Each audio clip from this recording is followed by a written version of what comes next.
Channel medical and nurses. आज है 6 नवंबर। आज हम बात करने वाले हैं मॉडल पेपर ए की। अब हम ए से जेड तक जो पेपर आपके रहेंगे, आज है 6 नवंबर, आपकी 6 दिसंबर तक है जो कंटिन्यूसली इसी तरीके की एक क्लास रहेगी। और यहाँ पर डेट भी आपको साथ में ऐड कर दी जाएगी जिससे आपको कन्फ्यूज़न ना हो। और जितनी भी ये 50-50 MCQs की ये क्लासेस रहेंगी, ये आपके लिए एज एन PDF फॉर्मेट में प्रोवाइड करवाई जाएंगी, बट आफ्टर द 1 वीक, क्योंकि अभी इनको एक साथ एक ही जगह लाना थोड़ा सा मुश्किल है।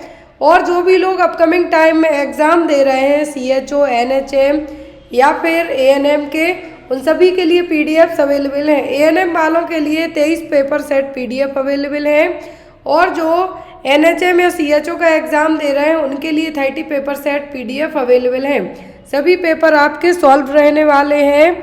और आपको आज में भी लेट नाइट तक वेस्ट बंगाल में रिसेंट में इसी वीक में पेपर हुआ था ANM का, वो आपको आज जो अपडेट कर दिया जाएगा।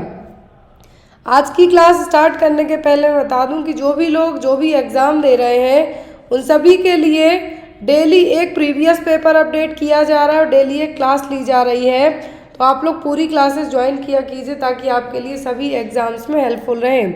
कुछ दिनों से कमेंट्स भी आ रहे हैं कि आप DHS महाराष्ट्र के लिए तैयारी कराएं या DMER के लिए कराएं। तो मैं बता दूं कि जितनी भी क्लासेस हैं किसी एक एग्ज़ाम के लिए नहीं, ये सभी एग्ज़ाम्स के लिए हैं। आप अपकमिंग जो भी एग्ज़ाम दे रहे हैं, तो आज से हम एक जो नई सीरीज स्टार्ट कर रहे हैं होगी मॉडल पेपर ए।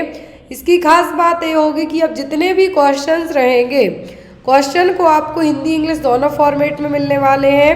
आंसर आपको इंग्लिश में बस मिलेंगे, लेकिन यहाँ पर मैं अपनी पूरी कोशिश कर रही हूँ कि आपको अच्छे से अच्छा कंटेंट है जो प्रोवाइड करवा पाऊँ। यहाँ पर पहला क्वेश्चन है, plasma membrane does not contain, plasma झिल्ली में क्या नहीं होता है? प्रोटीन, न्यूक्लिक एसिड, कोलेस्ट्रॉल या फिर लिपिड? तो यहाँ पर कहा गया है कि प्लाज्मा मेम्ब्रेन में क्या नहीं होता है। प्लाज्मा मेम्ब्रेन में जो चीज़ नहीं होगी वो होगी इनमें से न्यूक्लिक एसिड।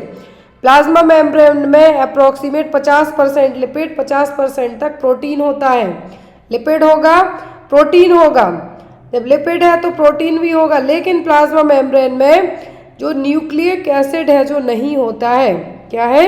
प्लाज्मा मेम्ब्रेन में न्यूक्लिक एसिड नहीं होता है। तो यहाँ पर आपका आंसर क्या होगा? Nucleic acid. कार्बोहाइड्रेट्स रहेंगे, प्रोटीन होगा, लिपिड होगा, कोलेस्ट्रॉल होगा। लिपिड है दैट मीन्स कोलेस्ट्रॉल तो होगा ही होगा, लेकिन यहाँ पर न्यूक्लिक एसिड प्लाज्मा मेम्ब्रेन का पार्ट नहीं है। नेक्स्ट है यहाँ पर आपका question, the first antibody to contact invading microorganism is. तो यहाँ पर पूछा गया है कौन सी एंटीबॉडी है जो कि कोई भी पर्सन किस में आएगा, इन्फेक्शन के कांटेक्ट में आएगा तो सबसे पहले एक्टिवेट होगी। आक्रमणकारी सूक्ष्म जीवों से संपर्क करने वाला पहला एंटीबॉडी है, क्या है? ऑप्शन में है यहाँ पर IgG, IgA, IgM या फिर IgD। कौन सा इम्यूनोग्लोबुलिन है? क्या है? कौन सा इम्यूनोग्लोबुलिन है? फर्स्ट एंटीबॉडी है जो रिएक्ट करेगा, इन्फेक्शन होगा या फिर माइक्रो ऑर्गेनिज्म आपकी बॉडी में एंटर करेगा जब, तो वो होगा यहाँ पर आपका IgM। क्या है? Immunoglobulin M। तो यहाँ पे आपको याद रखना है कौन सा? Immunoglobulin M। और यहाँ पर आपको एक और क्वेश्चन एग्जाम में आता है कि कौन सा इम्यूनोग्लोबुलिन है जो ब्रेस्ट मिल्क में पाया जाएगा, तो वो होगा आपका यहाँ पर IgA। क्या है? IgA। IgG सबसे हाईएस्ट है जो प्रेजेंट रहेगा। यदि सबसे मोस्ट एम्यूडेंट की बात करें तो वो होगा IgG। और यदि इन्फेक्शन या फिर एलर्जिक या फिर हे फीवर में पूछते हैं तो क्या होगा? IgE। नेक्स्ट क्वेश्चन है, the colour code used for segregating needles sharp waste in the hospital is. अस्पताल में सुइयों, नुकीले कचरे को अलग करने के लिए उपयोग किए जाने वाला रंग कौन सा है? ब्लैक, रेड, वाइट, ट्रांसल्यूसेंट या फिर येलो? कौन से कलर में आपके जो शार्प इंस्ट्रूमेंट है, शार्प आइटम है, निडल हो गई, निडल हो गई, सबसे शार्प यही है। और इस तरीके का वेस्ट जो दूसरे को प्रिक होते ही इंजरी दे सकता है, मोस्ट ऑफ दी निडल्स की बात करेंगे हम। तो या फिर किसी आईवी सेट में लगी हुई निडल हो गई, तो यहाँ पर किस कलर के बैग में आप क्या करेंगे, डिस्कार्ड करेंगे, ब्लैक में, रेड में, वाइट ट्रांसल्यूसेंट या फिर येलो में। तो जो सबसे 3-4 क्वेश्चन यहाँ पे आपके बनते हैं बायोमेडिकल वेस्ट मैनेजमेंट से क्वेश्चन है। यहाँ पर आपका एक क्वेश्चन आता है येलो कलर कोड क्यों यूज़ किया जाता है। तो yellow colour code cytotoxic drugs, anatomical waste और जो मेडिकेशन एक्सपायर्ड हो गई उनको डिस्कार्ड करने के लिए। अब जो शार्प मटेरियल है उसको डिस्कार्ड करने के लिए वाइट कलर का ट्रांसल्यूसेंट मतलब पारदर्शी, पारदर्शी है जो ट्रांसल्यूसेंट का मतलब है यहाँ पर पारदर्शी, मतलब पूरा आर पार दिखने वाला जो कार्डबोर्ड भी यूज़ किया जा सकता है यहाँ पर वाइट कलर का, या फिर कोई भी कंटेनर यूज़ किया जा सकता है। तो यहाँ पर आंसर आपका क्या होगा, option number C. Next one, following is the appropriate route of administration of insulin. Insulin inject करने के लिए सबसे उपयुक्त मार्ग कौन सा है, इंट्रामस्कुलर, इंट्राडर्मल, सबक्यूटेनियस या फिर इंट्रावीनस। कौन सा रूट अपनाया जाएगा इंसुलिन एडमिनिस्टर करने के लिए। तो इंसुलिन एडमिनिस्ट्रेशन के लिए जो बेस्ट रूट होगा वो होगा सबक्यूटेनियस रूट। क्या है, subcutaneous route generally abdominal area में दिया जाता है। और यहाँ पर एक और क्वेश्चन आपको आता है कि जो मलेरिया वाली मेडिसिन है वो किस रूट से दी जाएंगी। तो जो ऑयली टाइप की मेडिसिन रहेंगी या फिर कोलॉइड टाइप की रहेंगी वो हमेशा इंट्रामस्कुलर रूट से जेट ट्रैक मेथड के थ्रू दी जाती हैं। इंट्राडर्मल रूट यूज़ किया जाता है बीसीजी वैक्सीन के लिए, पैच टेस्ट के लिए, या फिर आपके हाइपर सेंसिटिविटी एलर्जिक टेस्ट होना है उसके लिए। आईवी रूट यूज़ किया जाता है यदि कोई मेडिसिन ज़्यादा अमाउंट में इंजेक्ट की जानी है या फिर डायरेक्ट असर करवाना है तो अब आईवी रूट है जो अपनाया जाएगा। नेक्स्ट क्वेश्चन है आपका, you are alone first aider and have an unconscious non breathing adult, what should you do first. आप अकेले प्राथमिक उपचार करता है, आप एक अकेले फर्स्ट एड प्रोवाइडर हैं और आपके पास एक जो पेशेंट है बेहोश है, सांस नहीं ले रहा है, तो एज अ फर्स्ट एडर आप क्या करेंगे, start CPR, 30 chest compression, give 5 initial rescue breaths, call requesting AED, defibrillator and ambulance, या फिर गिव 2 इनिशियल रेस्क्यू ब्रीथ। तो यदि आप ऐसी जगह पर हैं कहीं पर भी मरीज बेहोश है, सांस भी नहीं ले रहा है, तो ऐसे केस में आपको क्या करना है, आप पहले AED डिफिब्रिलेटर के लिए कॉल कीजिए और एम्बुलेंस के लिए। तो यहाँ पर आपका आंसर क्या होगा, ऑप्शन नंबर सी।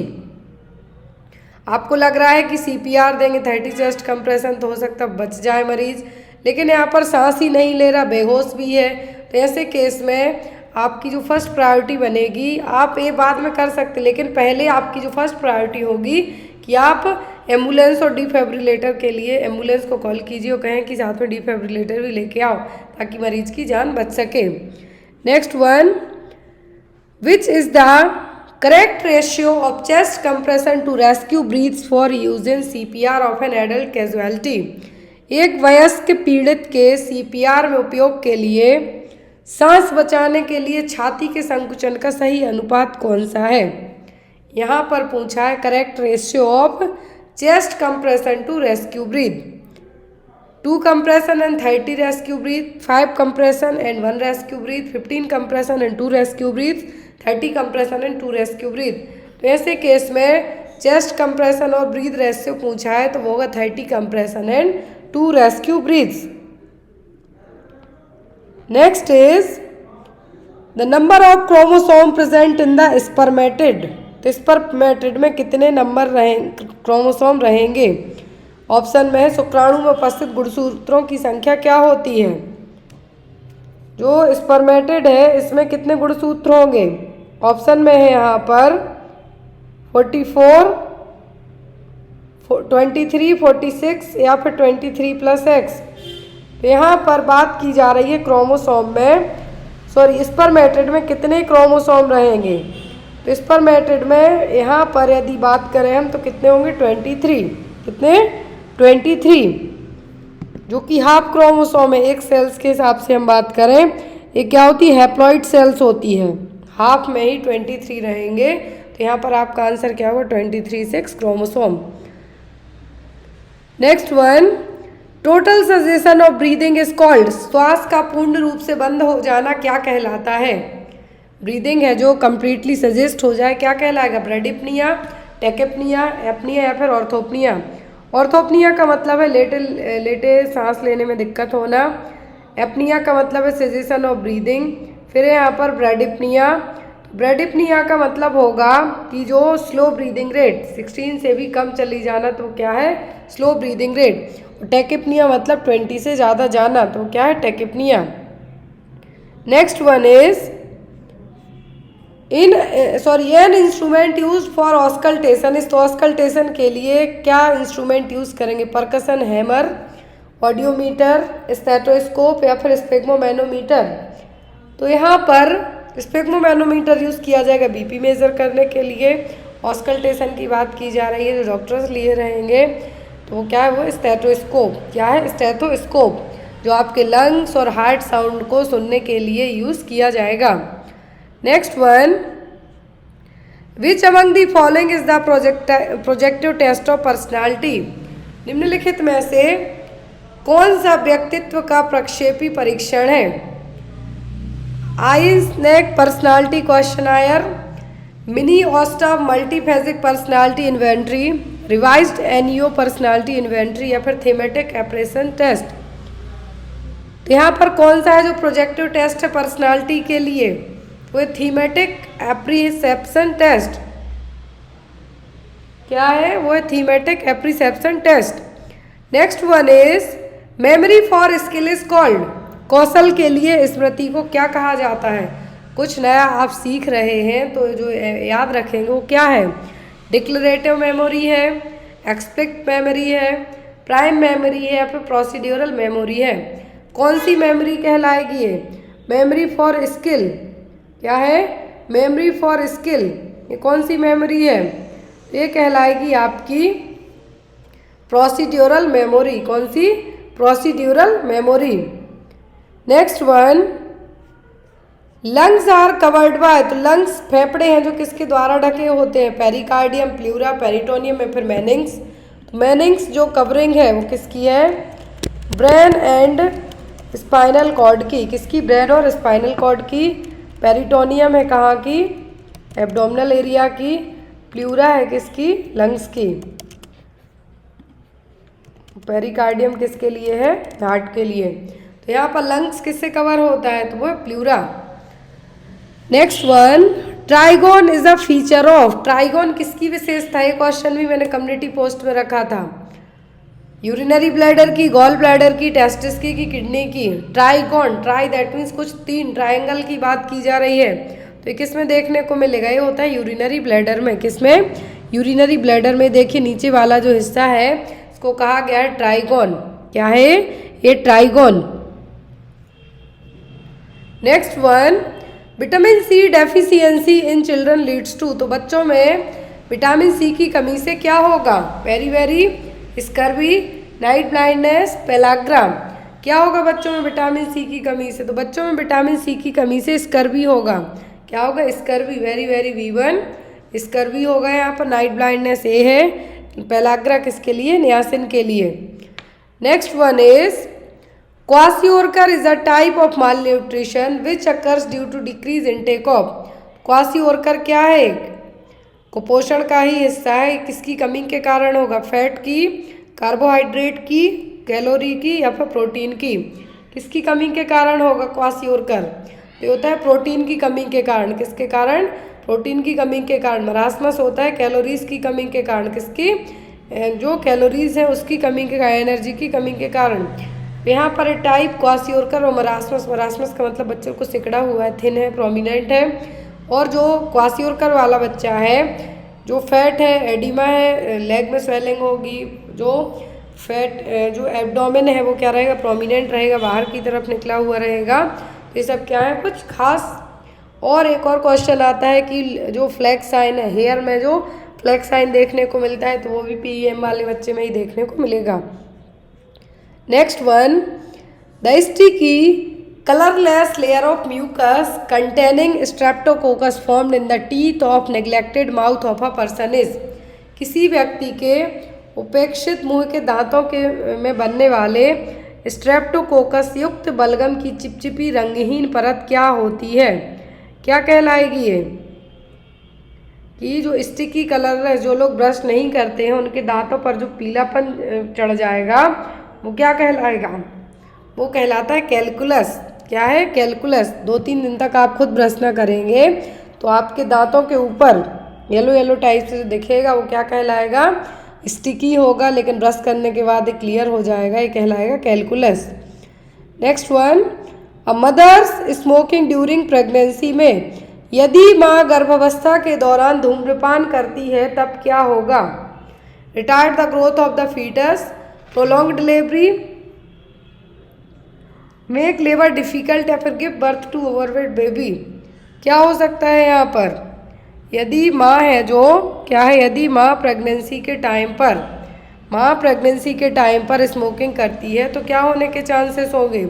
यदि माँ प्रेगनेंसी के टाइम पर स्मोकिंग करती है, धूम्रपान करती है, तो बच्चा है जो रिटार्डेड होने के चांसेस रह सकते हैं। ग्रोथ रिस्ट्रिक्टेड बेबी है जो हो सकता है कि मतलब 38 वीक हो जाए, बच्चे की हाइट कम ही रहे, जो फंडल हाइट है वो बढ़ेगी ही नहीं क्योंकि जो बच्चा है प्रॉपर डेवलप नहीं हो पा रहा है। फीटल हाइट क्या होगी? रिटार्डेड होगी। The temporary of hardness of water is due to the presence of, तो पानी की जो हार्डनेस है किसकी उपस्थिति के कारण होगी? पानी की कठोरता है किसके कारण होगी? तो यहाँ पर कैल्शियम के कारण होती है पहली चीज। अब यहाँ पर दूसरा आपको पहचानना है कि बाइकार्बोनेट मैग्नीशियम है, मैग्नीशियम क्लोराइड है कि मैग्नीशियम सल्फेट है कि नाइट्रेट है। पहली चीज बाइकार्बोनेट क्या है? एक तो कैल्शियम और दूसरे होते हैं बाइकार्बोनेट, इसके लिए रिस्पॉन्सिबल। अब यहाँ पर जो बाइकार्बोनेट होंगे वो कौन से होंगे? होंगे मैग्नीशियम बाइकार्बोनेट। तो यहाँ पर जो आपका आंसर होगा वो क्या होगा? Calcium and bicarbonate magnesium. ये पानी की हार्डनेस के लिए रिस्पॉन्सिबल होते हैं। आपके यहाँ का जहाँ का भी पानी, स्पेशली जो बोर के पानी होते हैं, जो बोरिंग के थ्रू पानी आता है जिसके यहाँ, वो पानी में हार्डनेस देखने को मिलती है एज कम्पेयर टू रिवर के पानी के। Next one is the normal composition of oxygen in external air is. External air में ऑक्सीजन का जो कंपोजिशन है वो क्या होगा? यहाँ पर क्वेश्चन थोड़ा सा अलग तरीके से दिया गया है। 20 to 12%, 20 to 53%, 20 to 75% या फिर 20 to 93%। ये सबको पता है कि ऑक्सीजन है जो 21 के आसपास होता है, लेकिन यहाँ पर कहा गया है कि कितने परसेंट के साथ में। यहाँ पर कितनी होगी ऑक्सीजन? यदि ऑक्सीजन परसेंटेज के हिसाब से पूछी जा रही है तो कितनी होगी? यहाँ पर वो होगा 20 to 93%। कितना?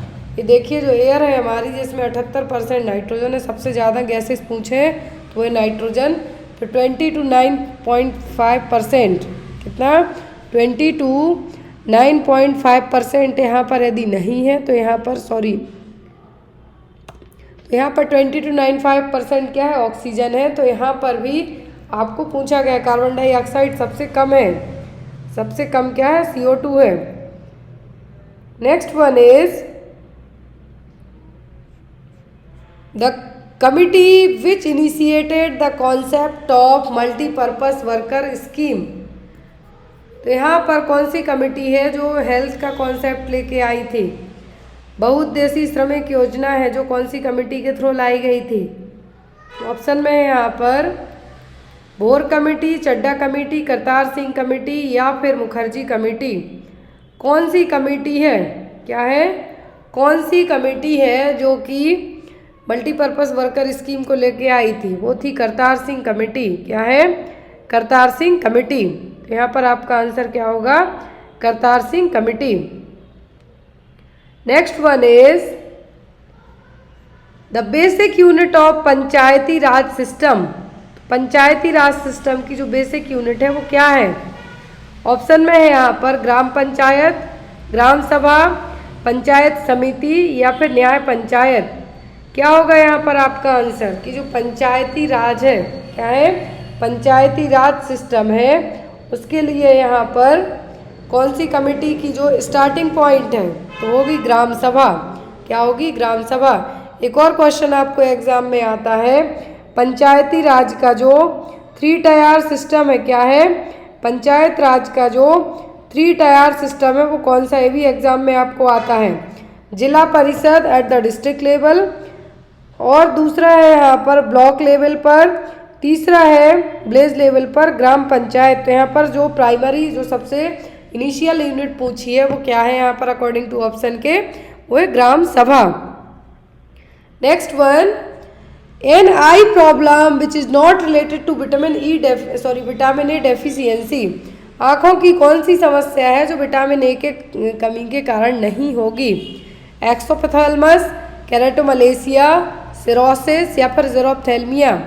तो कौन सी कंडीशन है विटामिन ए की कमी के कारण नहीं होगी? होगी एक्सोप्थेल्मस। क्या है?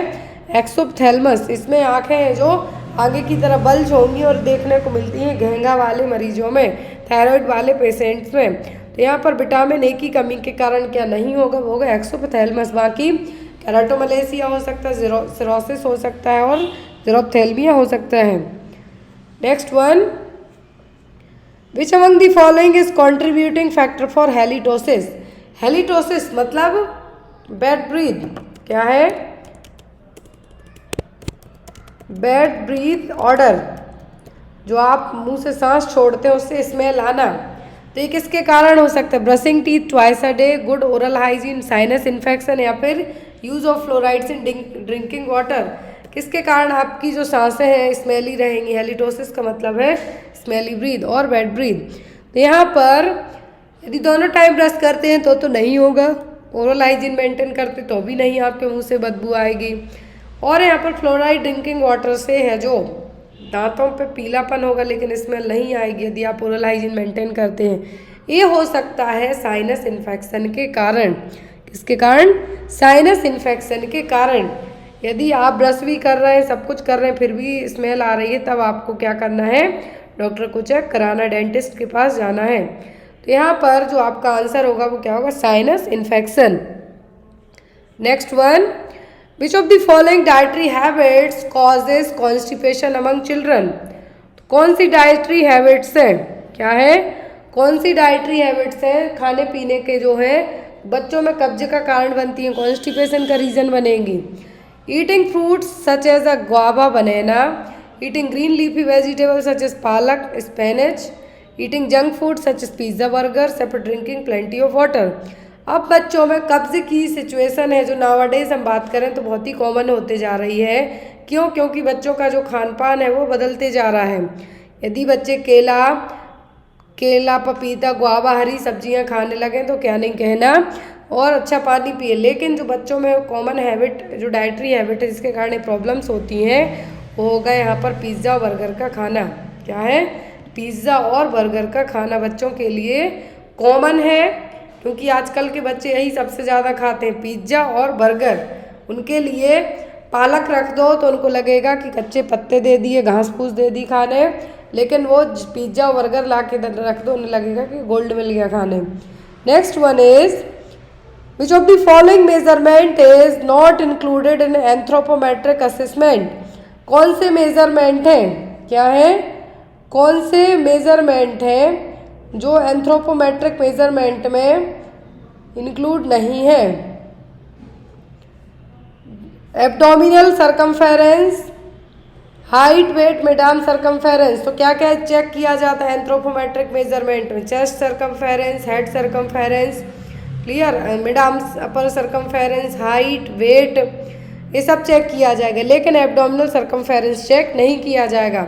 एंथ्रोपोमेट्रिक मेजरमेंट किसके लिए है? न्यूट्रिशनल असेसमेंट चेक करने के लिए कि बच्चे की एज के हिसाब से हाइट बढ़ रही है नहीं, वेट के हिसाब से हाइट बढ़ रही है नहीं, इन सब चीज़ों को चेक करने के लिए एंथ्रोपोमेट्रिक मेजरमेंट है जो यूज़ किया जाएगा।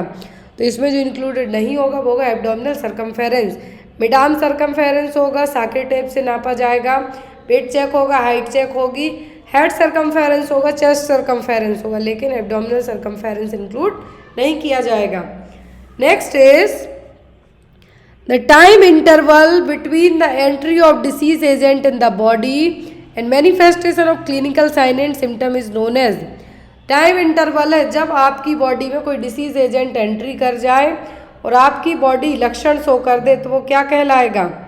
ऑप्शन में है यहाँ पर contact period, convulsant period, इंक्यूबेटरी period या फिर प्रोड्रोमल पीरियड। क्या कहलाएगा ये। टाइम पीरियड जब आपकी बॉडी में कोई भी कॉजेटिव डिसीज का कॉजेटिव एजेंट एंटर करके लक्षण दिखाए तो वो कहलाता है इंक्यूबेटरी पीरियड। क्या है, incubatory period. Next is pellagra is a nutritional disorder cause due to the deficiency of. Pellagra के 3D सिम्टम्स एग्जाम में आते हैं, diarrhoea, dementia, dermatitis.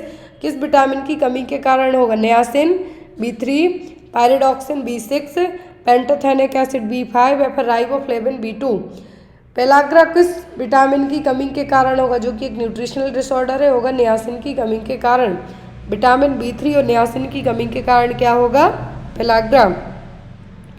Next one, the central function of iron in the human body is. तो human body में iron है, जो क्या है, आयरन है, इसका मेन फंक्शन क्या है। Carbon dioxide absorption, energy production, oxygen transport या फिर न्यूट्रिएंट एब्जॉर्प्शन। आपके शरीर में खून की कमी होती है तो अब आपको थकावट लगती है, उस थकावट का रीज़न क्या होता है, एनीमिया। आयरन की कमी से क्या होता है, एनीमिया होगा।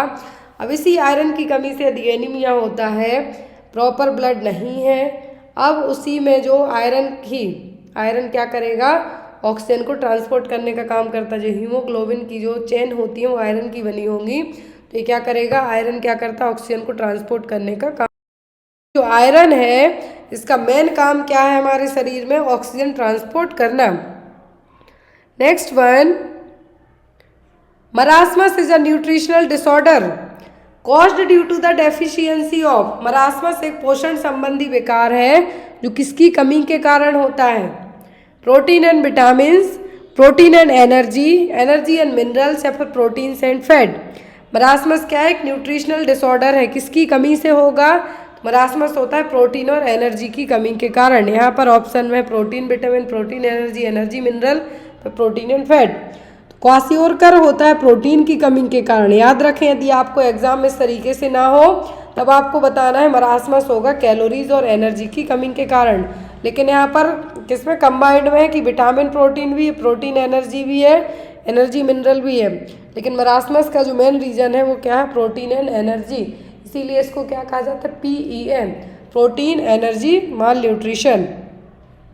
Next is the test to find out the amount of the test to find out the amount of free residual chlorine present in water is called। कौन सा टेस्ट किया जाएगा, फ्री रेसिडुअल क्लोरीन, यदि पानी में कितनी chlorine है उसका पता करने के लिए। जल में उपस्थित मुक्त अवशिष्ट क्लोरीन की मात्रा ज्ञात करने वाले परीक्षण को क्या कहा जाता है, alkaline test, coliform test, orthotolidine test या फिर विडाल टेस्ट। विडाल टेस्ट किया जाता है किसके लिए, टाइफाइड डायग्नोस करने के लिए होगा, पानी के लिए, क्लोरीन के लिए कंबाइंड हो या फिर फ्री रेसिडुअल हो, दोनों के लिए किया जाता है ऑर्थोट्यूलिडीन टेस्ट। कौन सा test, orthotolidine test. Next one, mister X was addicted with the cirrhosis of liver, which laboratory investigation indicates liver cirrhosis. तो एक मरीज है, लिवर सिरोसिस की कंडीशन है, तो क्या जो टेस्ट है जो उसके करवाए जाएंगे, किस टेस्ट के थ्रू पता चलेगा किसको लिवर सिरोसिस है। Decreased RBC count, increase serum amino transferase, decrease serum creatinine, elevated WBC count. क्या होगा यहाँ पर, तो लिवर सिरोसिस में जो लिवर के एंजाइम्स हैं उन्हीं के थ्रू पता चलेगा कि लिवर सिरोसिस हुआ है या नहीं, तो होगा सीरम अमीनो ट्रांसफेरेज का जो लेवल है वो क्या रहेगा, बढ़ा हुआ देखने को मिलेगा। तो यहाँ पर आपका आंसर क्या होगा, increase serum amino transferase. Next is after the intradermal test for result should be tuberculosis the evaluated. तो इंट्राडर्मल टेस्ट किया जाता है, माउंटेक्स ट्यूबरक्लिन टेस्ट किया जाता है किसके लिए, टीबी को डायग्नोस करने के लिए। तो रिजल्ट कितने देर में पता चलेगा, immediately, in 48 to 72 hour, within 24 hour या फिर आफ्टर 5 डेज। तो इंट्राडर्मल टेस्ट किया जाएगा टीबी के लिए।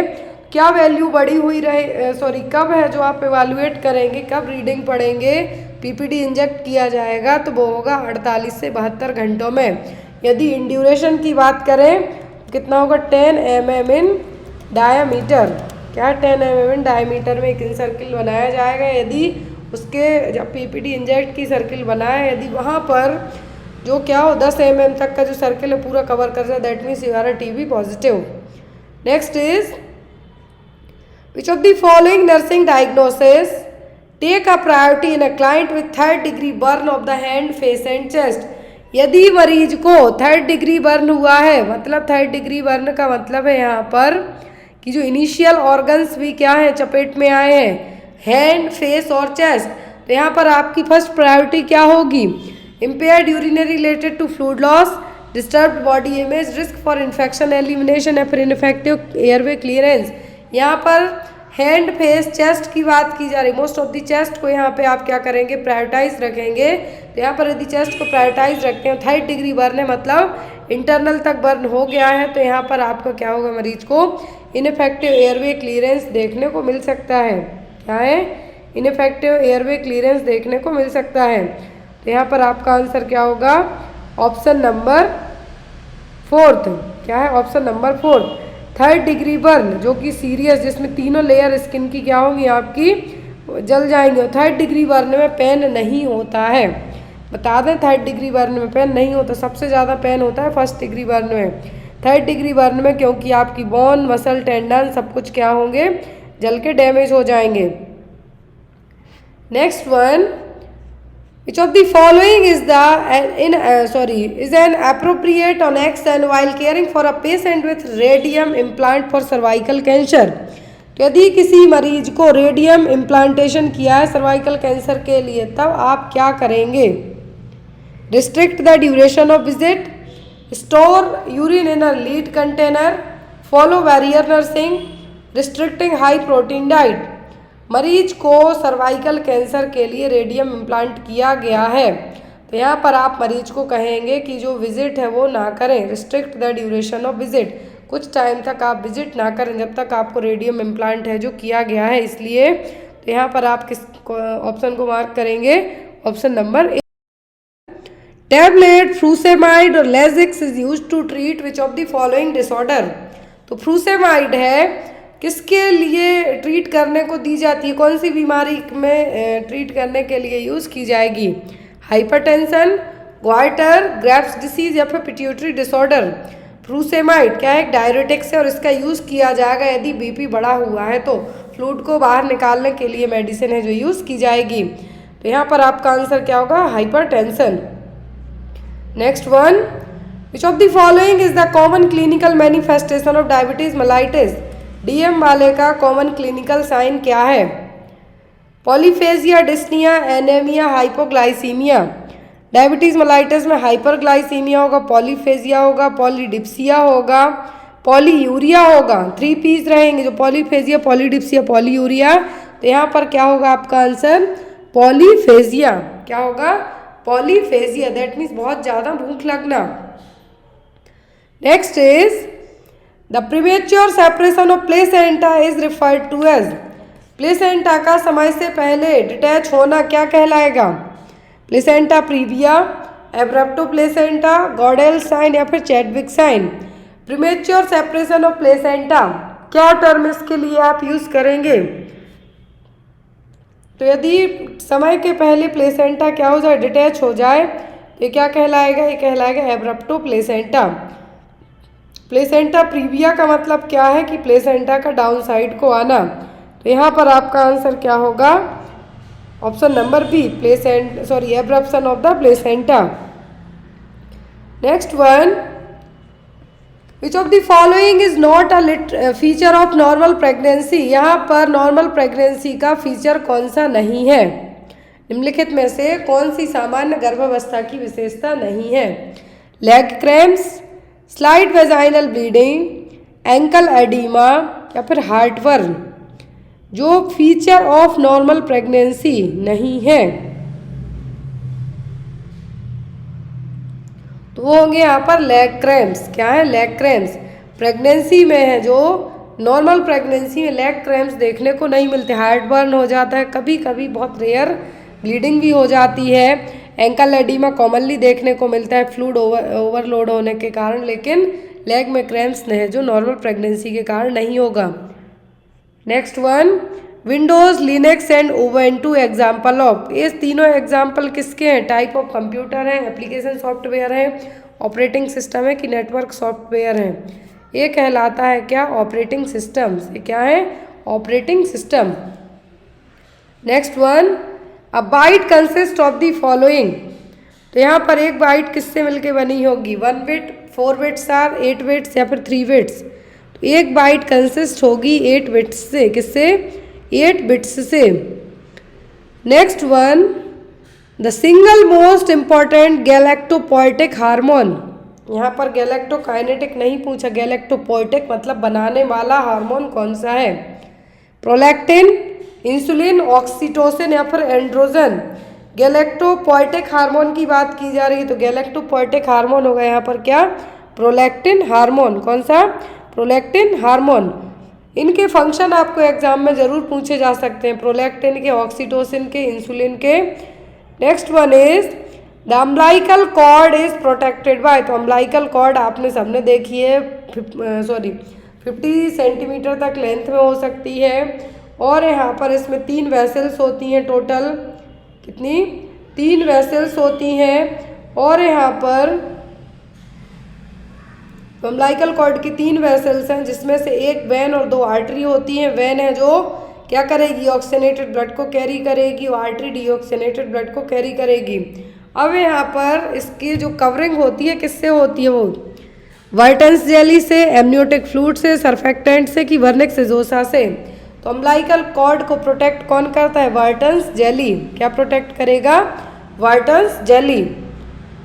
Next is aneurysm is most common in. तो एन्यूरिज्म में सबसे पहली चीज होती क्या है कि जो भी आर्टरीज हैं क्या होती हैं? वीक होके कहीं दूसरी जगह एक पाउच टाइप से बना के वल्ज होके घुस जाएंगी। तो ये किसमें सबसे कॉमन आर्टरीज में होगा? Ascending part of aorta, thoracic aorta, abdominal part of aorta या फिर आर्च ऑफ अओर्टा? प्रेशर धीरे धीरे धीरे लगने के कारण एन्यूरिज्म की कंडीशन होती है। अब एन्यूरिज्म में होगा क्या कि जहाँ पर जगह खाली है, आर्टरीज पे ज़्यादा प्रेशर पड़ा तो क्या होंगी? बल्ज होकर दूसरी जगह एक पाउच टाइप से बना लेंगी। तो ये कहलाता है क्या? एन्यूरिज्म। ये कॉमनली देखने को मिलता है एब्डोमिनल पार्ट ऑफ अओर्टा में। Clear? Next is which among the following vaccine must be stored at 20 degree Celsius in freezer compartment? निम्नलिखित में से किस टीके को 20 डिग्री फ्रीजर डिब्बे पर संग्रहित किया जाना चाहिए? BCG, DPT, मीजल्स या फिर टाइफॉइड? कौन सी वैक्सीन है जिसको 20 डिग्री सेल्सियस पर फ्रीजर कंपार्टमेंट में स्टोर करना है? तो होगी यहाँ पर मीजल्स। क्या है? Measles vaccine. और अभी ये जो क्लास ख़त्म नहीं हुई है बट मैं आपको एक बार पेपर्स के बारे में बता दूं, स्टडी मटेरियल के बारे में बता दूं। जो भी लोग, यदि मैं आपको एक बार पूरे पेपर्स का फॉर्मेट दिखा देती हूं क्योंकि आपको जब भी आप पेपर्स परचेस करना चाहते हैं तो आप फॉर्मेट ज़रूर पूछते कि आपको पेपर कैसे मिलेंगे। क्वेश्चन 45 से हम अभी देखते हैं बट ओनली इन 50 सेकंड और 1 मिनट में आप एक बार पूरे पेपर्स देख लीजिए। यदि आपकी इच्छा हो तो आप उनको परचेस कर सकते हैं और नहीं है तो पूरे पेपर्स आपको मैं चैनल पे अपडेट करती रहती हूँ टाइम टू टाइम, जैसे जैसे पेपर्स अवेलेबल होते जाते हैं। पहले मैं आपको पूरे CHO के पेपर दिखाऊंगी, देन आफ्टर ANM के, NHM के। आप जो भी जहाँ के भी पेपर्स लेना चाहते हैं आपको व्हाट्सएप पे कॉन्टेक्ट के पेपर्स। सबसे पहले मैं बता दूं कि MP के टोटल आपको जो पेपर्स रहेंगे वो आपके लिए रहेंगे यहाँ पर 4 पेपर NHM के। क्लियर? 4 पेपर NHM के और मे बी 11 पेपर रहेंगे CHO के जो कि 2019 से हुए हैं। 2019 के 4 पेपर रहेंगे। 2019 के 4 पेपर में एक बार हुआ था पेपर जून में फर्स्ट टाइम, फिर दूसरी बार में हुआ था पेपर आपका अक्टूबर में, जो कि 3 शिफ्ट में पेपर करवाए गए थे। वो पेपर रहेंगे आपके। फिर 2020 का, तो यहाँ पर 2020 वाला आई थिंक पेपर है। तो इस तरीके से आपको 19, 20, 21, 22 के पेपर है जो अवेलेबल होंगे और 4 किसके? NHM के। तो यहाँ पर आपको यदि ओनली आप MP, NHM प्लस CHO के पेपर्स लेते हैं तब आपको इन 11 और 4 तो जो 15 पेपर रहेंगे, कितने 15 पेपर रहेंगे ओनली MP के, तो इसका चार्ज यदि आप 15 पेपर बस लेते हैं तो इसका चार्ज आपको रहेगा 200 रुपये। लेकिन यदि आप 30 CHO पेपर लेते हैं विथ NHM के, इन 30 CHO पेपर में यहाँ पे फॉर्मेट एक बार देख लीजिए कि अलग अलग तरीके के पेपर्स हैं, क्योंकि यहाँ पर जिसमें आपको कोई भी डाउट ना रह जाए, पेपर आपके सब इसी फॉर्मेट में रहेंगे जिसमें मैंने कोई चेंज नहीं किया है। मे भी हो सकता है कि पेपर आपको यदि जब PDF फॉरवर्ड की जाती हैं, कभी कभी एक PDF 2 बार फॉरवर्ड हो जाती है, तो आप उसको एक बार ज़रूर रीचेक कर लेना। तो यहाँ पर ये रहा आपका एक पेपर, ये आपका त्रिपुरा का पेपर है।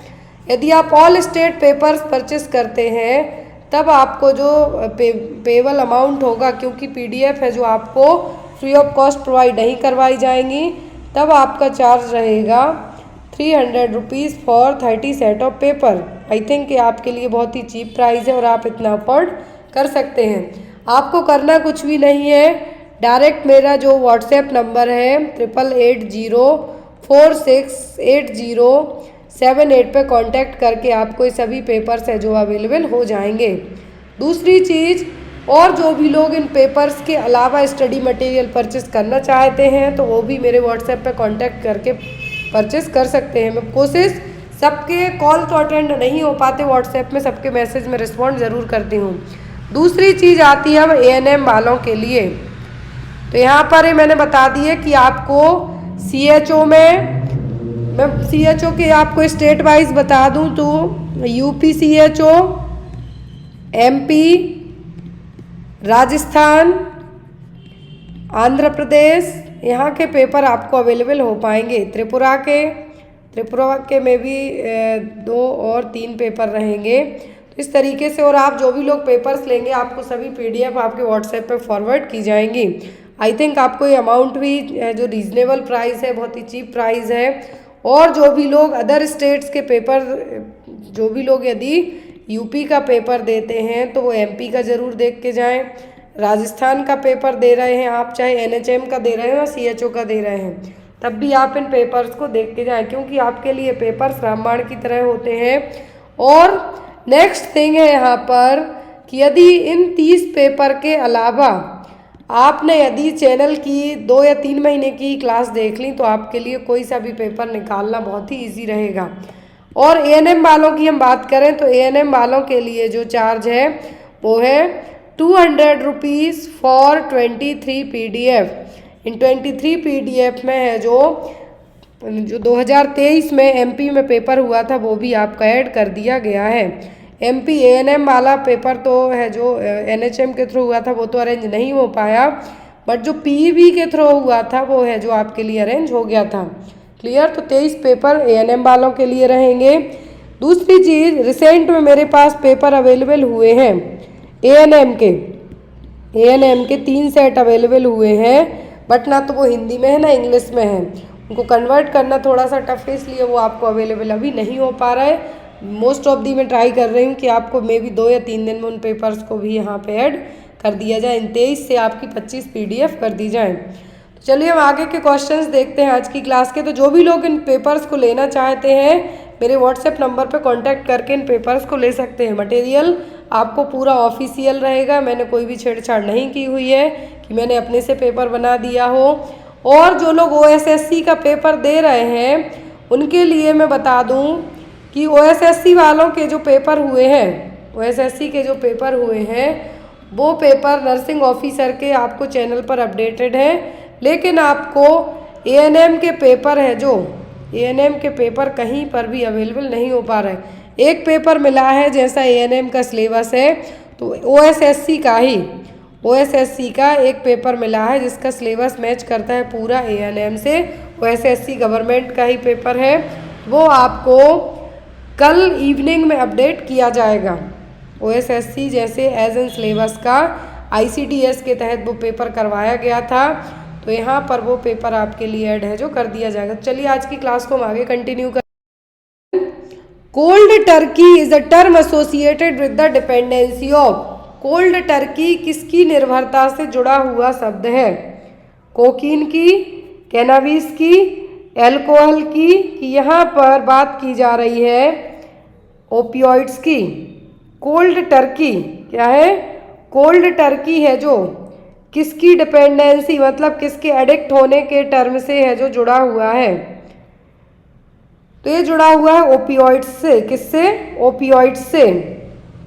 एक तरीके की यहाँ पर आप ये भी कह सकते हैं कोल्ड टर्की, जो कि एक क्विक फिक्स मेथड होती है। यहाँ पर यदि आप देखते हैं तो क्या है? एक फिक्स मेथड होती है जिसके लिए आप क्या रहेंगे? डिपेंडेंस रहेंगे कि इसके बिना आपका ये काम नहीं हो पाएगा, इसके बिना आप ये काम नहीं कर पाएंगे। तो यहाँ पर एज एन ऑप्शन की बात करें हम तो वो क्या होगा? ओपियोइड्स। और abrupt cessation of a substance dependence and the resulting unpleasant experience. यदि आप इसको अचानक से छोड़ते हैं, ओपियोइड्स को अचानक से छोड़ते हैं, तो आपको लगेगा कि दुनिया तो बेदाग हो गई है, डिप्रेशन टाइप की फीलिंग आएगी, विड्रॉल सिम्टम होंगे। इजी सी बात है। शराब पीते हैं आप, अचानक से कोई आपकी शराब छुड़ा ले, अब आपकी हालत क्या होगी वो आप जाने, जो पीते हैं वो जाने। चाय वाले ही देख लें, दिन में 4 बार चाय पीते हैं, यदि एक ही बार चाय ना मिले उनको तो उनका दिमाग काम करना बंद कर देता है। क्यों? क्योंकि ये सभी एडिक्टिव चीज़ें हैं इसलिए। तो यहाँ पर कोल्ड टर्की का मतलब क्या है? ओपियोइड्स, ओपियोइड्स की dependency. Next one, which of the following gases when inhaled gets dissolve in the blood haemoglobin more rapidly than oxygen. निम्नलिखित में से कौन सी गैस है जब सांस ली जाती है तो ऑक्सीजन की तुलना में रक्त के हीमोग्लोबिन में अधिक तेजी से घुल जाती है? तो वो कौन सी गैस है? एज कम्पेयर टू ऑक्सीजन के बहुत फास्ट तरीके से हीमोग्लोबिन में मिक्स होगी। Carbon monoxide, nitrous oxide, ozone या फिर सल्फर डाइऑक्साइड। एक क्वेश्चन बनता है यहाँ पर हंसाने वाली गैस, तो ये नाइट्रस ऑक्साइड ब्लू कलर के सिलेंडर यूज में भरी जाती है। अब यहाँ पर जो गैस है एज कम्पेयर टू ऑक्सीजन के हीमोग्लोबिन के साथ कार्बन मोनोऑक्साइड गैस है जो आपके हीमोग्लोबिन में बहुत फास्ट तरीके से रैपिडली घुलेगी, मरीज की जान भी जा सकती है, क्योंकि ये क्या है? एक जो इस तरीके की गैस है जिसमें आपकी जान भी जा सकती है। अब गैस की बात कर रहे हैं हम, तो एक क्वेश्चन आपको भोपाल गैस त्रासदी का ज़रूर आता है। मिथाइल आइसोसाइनाइड गैस का रिसाव हुआ था, जिसका नतीजा जो भोपाल का, वो एमपी के भोपाल का जो एरिया है वो आज भी उस चीज़ को भुगत रहा है। Next one, inability of the liver to metabolise and remove bilirubin from the biliary system is called. तो यहाँ पर यदि लिवर की जो क्षमता है, लिवर का काम क्या है? बिलिरुबिन को बनाना। और यहाँ पर यदि जब क्या करे लिवर, जो मेटाबोलाइजेशन भी ना कर पाए, कि सभी चीज़ों का मेटाबोलाइजेशन कहाँ से होता है? लिवर के थ्रू। और बिलिरुबिन भी बाइलरी सिस्टम के थ्रू बिलिरुबिन को भी रिमूव ना कर पाए, तो ये क्या है? Haemolytic jaundice, hepatocellular jaundice, obstructive jaundice या फिर फिजियोलॉजिकल जॉइंडिस। तो यहाँ पर क्या कहलाएगा? यह लिवर की प्रॉब्लम, ये कहलाएगा हेपेटोसेलुलर जॉइंडिस। क्या है? हेपेटोसेलुलर जॉइंडिस, क्योंकि यहाँ पर हेपेटिक सेल्स प्रॉपर तरीके से काम नहीं कर पा रही हैं। लिवर की जो क्षमता है, क्या है? लिवर की जो क्षमता है, तो यहाँ पर ना तो लिवर क्या कर पा रहा है? मेटाबोलाइज कर पाए, ना ही बिलिरुबिन को रिमूव कर पा रहा है। तो यहाँ पर क्या कहलाएगा? Hepatocellular jaundice. नेक्स्ट क्वेश्चन है, which of the following is a prime health risk associated with greater UV radiation through the atmosphere due to depletion of stratospheric zone. तो यहाँ पर प्राइम हेल्थ रिस्क क्या होगा? जिस एरिया में UV radiation क्या है? ज़्यादा है, यूवी रेडिएशन ज़्यादा है ओजोन लेयर के कारण। तो क्या होगा यहाँ पर? Damage to digestive system, increase risk of liver cancer, increase risk of skin cancer या न्यूरोलॉजिकल डिसऑर्डर। यूवी रेडिएशन के कारण क्या होता है? कैंसर तो होता है, लेकिन आपको पता होना चाहिए कि एटमॉस्फेयर में है, एटमॉस्फेयर में यूवी रेडिएशन के कारण जो कैंसर हो सकता है वो है स्किन कैंसर। क्या है? स्किन कैंसर का खतरा है जो ज़्यादा रहेगा। Next one is the amount of air remaining in the lungs after maximal expiration is called. तो जो एयर रिमेनिंग है लंग्स में, कहाँ पर? अधिकतम निःश्वसन के बाद फेफड़ों में शेष बची हुई वायु की मात्रा। आपने सांस छोड़ी, आपने सांस छोड़ी, लेकिन उस सांस छोड़ने के बाद भी आपके लंग्स में जो एयर बची हुई रही वो क्या कहलाएगी? वो कहलाएगी रेसिडुअल वॉल्यूम। क्या है? Residual volume.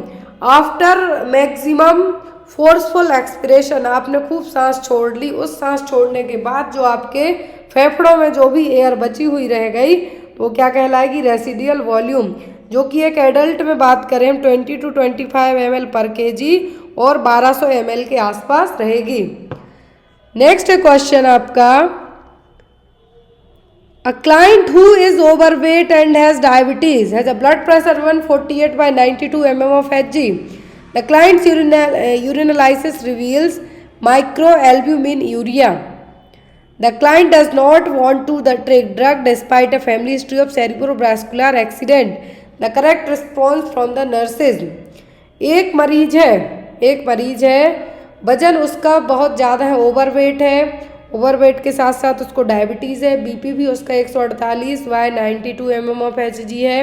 क्लाइंट की जो कंडीशन क्या हुई है, डायग्नोस हुई है, वो क्या है? Micro albumin urea. क्या है? Micro albumin urea. अब यहाँ पर माइक्रो एल्ब्यूमिन यूरिया का मरीज है, क्लाइंट जो क्या है मेडिकेशन नहीं लेना चाहता है, फैमिली हिस्ट्री सीवीए की रही है, सेरिब्रोवैस्कुलर एक्सीडेंट की रही है, तो एज अ नर्स आप उसके लिए क्या रिस्पॉन्ड करेंगे?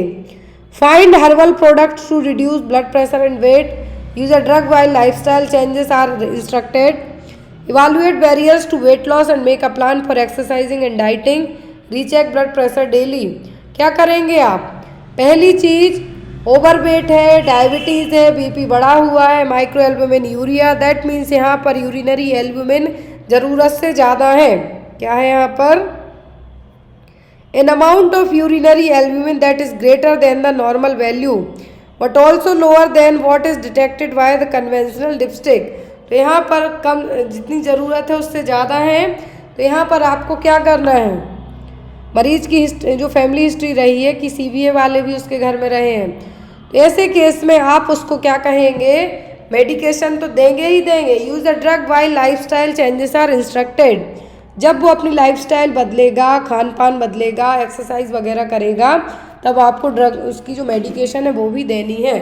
तो यहाँ पर आपका आंसर क्या होगा? Option number B. एक क्वेश्चन अब आपके लिए है, आंसर आप लोग कमेंट बॉक्स में देंगे। जो 51 से अब आपकी डेली आपकी इसी तरीके से क्लास होंगी। क्वेश्चन नंबरिंग आज से आपकी जो स्टार्ट हुई है 1 से लेके 50, एक क्लास में 50, जो सेकंड क्लास होगी उसमें 50, जिसमें आपके हर एक सब्जेक्ट के क्वेश्चन ऐड किए जाएंगे। हर एक सब्जेक्ट का मतलब है आपकी नर्सिंग के जितने भी क्वेश्चंस हैं, जो भी पेपर्स रहे हैं, वो हर एक तरीके से आपको 10 दिसंबर तक किसी तरीके से कंटिन्यूस क्लासेस हैं जो की जाएंगी। आज से लेके 6 नवंबर से लेके अब आपकी डेली ये जो क्लासेस रहेंगी फिक्स टाइमिंग पे रहेंगी कि आपको 8 o'clock पर ये क्लास जो आपको डेली अपडेट है कर दी जाएगी। डेली एक क्लास होगी 50 मिनट की और 1 आवर की, इसमें आपके 50 क्वेश्चन रहेंगे और इन 50 क्वेश्चंस के अलावा आपके जो रीजनल जाते हैं तो आपके 100-150 क्वेश्चन ऐसे ही कंप्लीट हो जाते हैं और ये क्लास आपकी किसी भी हाल में मिस नहीं होगी। और साथ में जिनका ANM, CHO, NHM पेपर है उनके पेपर्स भी ऐड किए जाएंगे आपको डेली। एक पेपर आपको डेली ऐड किया जाएगा। मेरी तरफ से पूरी कोशिश रहेगी कि पेपर आपको हिंदी इंग्लिश दोनों लैंग्वेज में दिए जाएं। तो ये क्वेश्चन आपके लिए, आंसर आप लोग इसका कमेंट बॉक्स में देंगे। क्वेश्चन है, which is the most common treatment for a client in Addisonian crisis. यदि मरीज एडिसोनियन क्राइसिस का है तो यहाँ पर कॉमन ट्रीटमेंट क्या होगा? IV normal saline and glucocorticoids, IV lactate Ringer and packed cells, IV 5% dextrose in normal saline and dopamine, या फिर IV total parenteral nutrition and insulin coverage. तो यहाँ पर आप क्या देंगे, क्या ट्रीटमेंट देंगे? एडिनोसिन क्राइसिस एक लाइफ थ्रेटनिंग सिचुएशन है जिसमें मरीज का BP लो होगा, लो ब्लड शुगर होगा, लेकिन हाई लेवल ऑफ पोटेशियम होगा। मैंने आपको इतना है जो हिंट कर दिया कि एडिसोनियन क्राइसिस में क्या होगा, मरीज का BP लो होगा, लो जो ब्लड शुगर लेवल होगा, लो BP होगा, लेकिन हाई लेवल ऑफ पोटेशियम होगा। एक इमरजेंसी लाइफ थ्रेटनिंग सिचुएशन है, तो ऐसे केस में आप मरीज को कैसे ट्रीट करेंगे। तो यहाँ पर इसका आंसर आप लोग कमेंट बॉक्स में देना। आई होप आपके लिए आज की जो क्लास है बहुत ही ज़्यादा हेल्पफुल रही हो, और कोई भी आपके डाउट रह जाते हैं पेपर्स को लेके, स्टडी मटेरियल को लेके, आप बेझिझक होके कमेंट बॉक्स में या मेरे व्हाट्सएप नंबर पर मैसेज करके पूछ सकते हैं। Thank you for watching us. Bye bye, take care.